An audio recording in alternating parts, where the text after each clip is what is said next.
Aux États-Unis, la Cour suprême pourrait profiter de l'examen d'une loi du Mississippi pour revenir près de 50 ans en arrière concernant l'avortement. Elle pourrait restreindre le droit à l'IVG. Une décision sera rendue fin juin. L'épidémie de Covid-19 en Europe et ses restrictions qui se font de plus en plus nombreuses, notamment depuis l'apparition du variant Omicron. Le continent est devenu l'épicentre du virus dans le monde. Et puis c'était ce mercredi la journée mondiale de lutte contre le VIH. Depuis le début de la pandémie, les dépistages ont diminué. D'après l'ONU, sans une meilleure prévention et un meilleur accès au traitement d'ici 2030, plus de 7,5 millions de décès pourraient être liés au sida. Bonsoir à tous, bienvenue sur France 24. Le droit à l'avortement va-t-il être restreint aux États-Unis? La Cour suprême a examiné une loi du Mississippi qui interdit l'IVG après 15 semaines de grossesse. Constituée en majorité de juges conservateurs, elle semble disposée à modifier le cadre légal qui garantit depuis près de 50 ans le droit des Américaines à avorter. Éléonore Vanel. Des centaines de militants face à face devant la Cour suprême des États-Unis. Certains défendent le droit à l'avortement, d'autres s'y opposent. Tous sont réunis alors que la plus haute juridiction du pays examine une loi du Mississippi réduisant l'accès à l'IVG. Je n'ai jamais eu recours à l'avortement, mais il est possible que j'en ai besoin un jour. Il s'agit simplement de justice. Je pense que l'avortement, c'est quelque chose de barbare. C'est atroce de penser que l'avortement donne du pouvoir. Je pense que c'est le contraire. Aux États-Unis, le droit à l'avortement est garanti depuis 1973 avec l'arrêt emblématique de la Cour suprême, Roe versus Wade. Une décision qui interdit également aux États de priver les femmes du droit à l'IVG. En 1992, la jurisprudence précise que ce droit s'applique tant que le fœtus n'est pas déclaré viable, c'est-à-dire vers 22 à 24 semaines de grossesse. Mais revirement en juillet dernier, l'État très conservateur du Mississippi demande l'abrogation du droit à l'avortement à partir de la 15e semaine, même en cas de viol ou d'inceste. Une requête que la Cour suprême a accepté d'examiner. Les plaidoiries se sont déroulées ce mercredi pour les deux parties. D'un côté, l'État du Mississippi, de l'autre, une clinique pro-avortement qui avait contesté la loi. Il faut rendre aux États le droit de décider de leur propre politique d'avortement, pour que nous décidions, nous, les citoyens. Une fois encore, nous sommes complètement préparés à cela.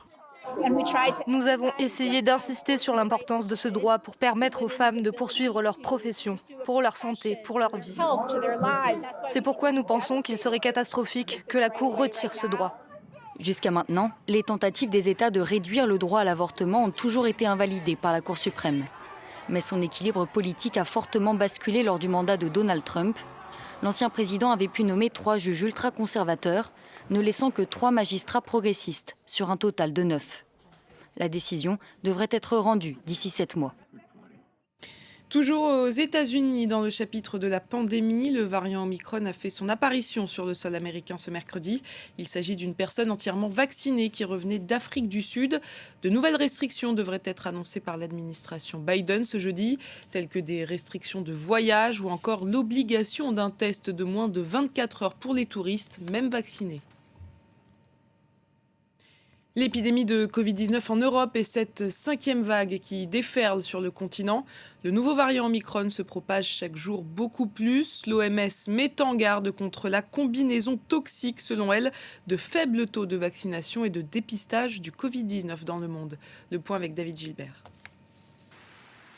Face à une flambée des infections et un taux d'incidence à 452 pour 100 000 habitants, l'Allemagne devrait adopter jeudi de nouvelles restrictions, notamment l'instauration d'un pass sanitaire pour accéder au commerce. Et le futur chancelier Olaf Scholz a annoncé qu'il comptait aller beaucoup plus loin. Nous allons soumettre au Bundestag un projet de loi qui rendra la vaccination obligatoire pour tous. L'opinion publique allemande semble plébisciter cette mesure selon les derniers sondages. Chez le voisin autrichien, la vaccination sera obligatoire à partir du 1er février prochain. Et le confinement total déjà en vigueur a été prolongé de 10 jours à compter de jeudi. Le nombre d'infections quotidiennes augmente fortement partout en Europe, redevenu épicentre de la pandémie. Chaque pays tente d'endiguer la vague actuelle en prenant de nouvelles mesures. Le port du masque redevient obligatoire dans les espaces clos au Portugal et au Royaume-Uni, 2 pays qui accélèrent leur campagne de rappel vaccinal, tout comme la Norvège. Il faut augmenter d'1 million chaque semaine, mais je pense que cela peut être fait pour que tout le monde l'ait reçu d'ici janvier. Le Japon a suspendu les réservations de vol après un deuxième cas de variant Omicron apparu dans le pays. L'OMS assure pourtant que les interdictions de voyage sont inutiles. Paris semble avoir entendu le message et a annoncé la reprise des liaisons avec l'Afrique australe à partir de samedi, mais uniquement pour les ressortissants européens, soumis néanmoins à des mesures très strictes. De nouvelles restrictions seront par ailleurs mises en place pour les voyageurs du monde entier. S'agissant des déplacements des voyageurs qui viennent de pays en dehors de l'Union européenne, nous avons décidé d'instaurer un test négatif obligatoire de moins de 48 heures pour se rendre en France, que ces voyageurs soient vaccinés ou non. La France a recensé 13 cas suspects de variant Omicron qui a désormais fait son apparition sur tous les continents. Il a été détecté ces dernières heures au Brésil, au Nigeria, sur l'île de la Réunion ou encore en Arabie Saoudite. En pleine reprise et pour parler sur le nucléaire iranien, l'accord de Vienne est-il déjà fragilisé ? L'Agence internationale de l'énergie atomique affirme que l'Iran a déjà commencé à produire de l'uranium enrichi avec des centrifugeuses de pointe dans sa centrale souterraine de Fordo. Le directeur de l'AIEA s'est exprimé au micro de France 24. Regardez cet extrait. Ça redouble l'alerte. Je ne pense pas que ça soit banal. C'est vrai que l'Iran... C'est un mauvais signal quand même. L'Iran a le droit de le faire, mais je l'ai dit, et comme je l'ai dit à vous, je l'ai dit aux collègues iraniens, si vous avez une telle ambition, il faut accepter l'inspection. Si vous n'avez plus de visibilité, est-ce qu'au bout d'un moment, vous direz à l'AIEA, écoutez, oui, on n'y voit plus, on ne peut plus rien garantir. Tout à fait, je ne citerai pas. J'espère ne pas devoir les dire. Parce que si je les dis, je crois qu'on serait tous dans une situation vraiment très, très, très fragile. C'était ce mercredi la journée mondiale de lutte contre le VIH et d'après un rapport d'ONU-SIDA, les courbes des infections ne baissent pas assez rapidement pour atteindre l'objectif qui avait été fixé, c'est-à-dire l'éradication de la maladie d'ici 2030. Et avec la pandémie, les dépistages ont diminué. Le récit d'Etanadji.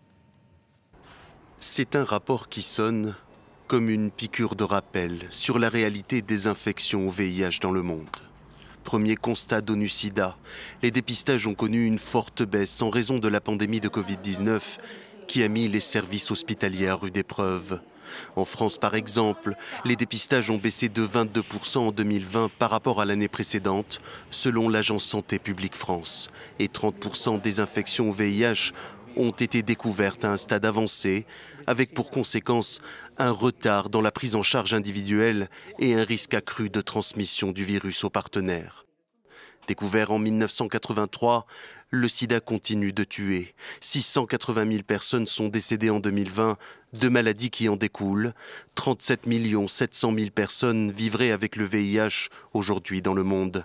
Les 2/3 des malades vivent en Afrique subsaharienne.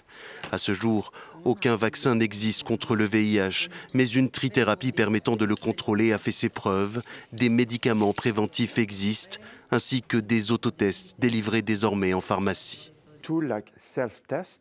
Grâce à des outils comme les autotests, nous pouvons atteindre des personnes qui normalement n'ont pas accès au dépistage. Les autotests sont essentiels. Ils sont le premier pas vers un traitement. Mais sans une meilleure prévention et un accès plus facile au traitement, l'ONU-SIDA alerte, environ 7 700 000 personnes dans le monde pourraient mourir de maladies liées au sida entre 2021 et 2030. Cette décision radicale prise par la WTA, l'association des joueuses de tennis, elle a annoncé la suspension des tournois féminins en Chine, un moyen pour elle de soutenir la joueuse chinoise Peng Shuai qui avait accusé un ancien haut dirigeant communiste de son pays d'abus sexuels.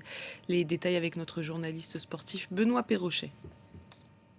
Décision prise par la WTA qui encadre le tennis féminin professionnel.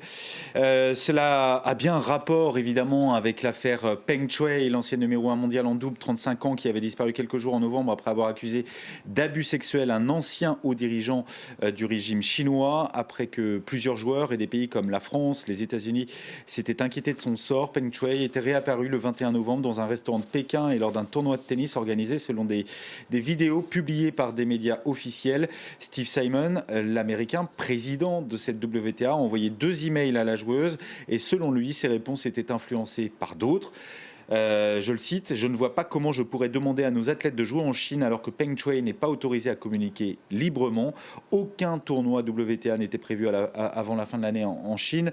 Lors de la saison 2019, la dernière à ne pas avoir été trop impactée par le Covid-19, 10 tournois avaient été organisés en Chine, dont le Masters féminin de fin d'année, qui avait 14 millions de dollars, avait été mieux doté financièrement que leur équivalent masculin. » Voilà, en se privant donc de ces tournois chinois, la WTA se prive également de retombées économiques, mais elle tient à être ferme, cette WTA, vis-à-vis du régime chinois. Et c'est la fin de cette édition. Merci de l'avoir suivi. L'information continue sur France 24.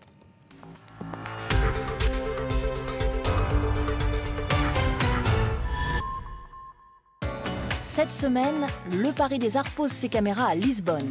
Avec la plasticienne mondialement connue Joana Vasconcelos, nous visiterons cette capitale culturelle aux multiples attraits, avant de découvrir dans son atelier ses sculptures monumentales. Je mets en valeur les différentes personnalités et les différentes versions de la femme. Et puis la musique également à l'honneur, avec une diva, une reine du fado, Ana Moura. Rendez-vous très vite pour cette émission spéciale au Portugal sur France 24.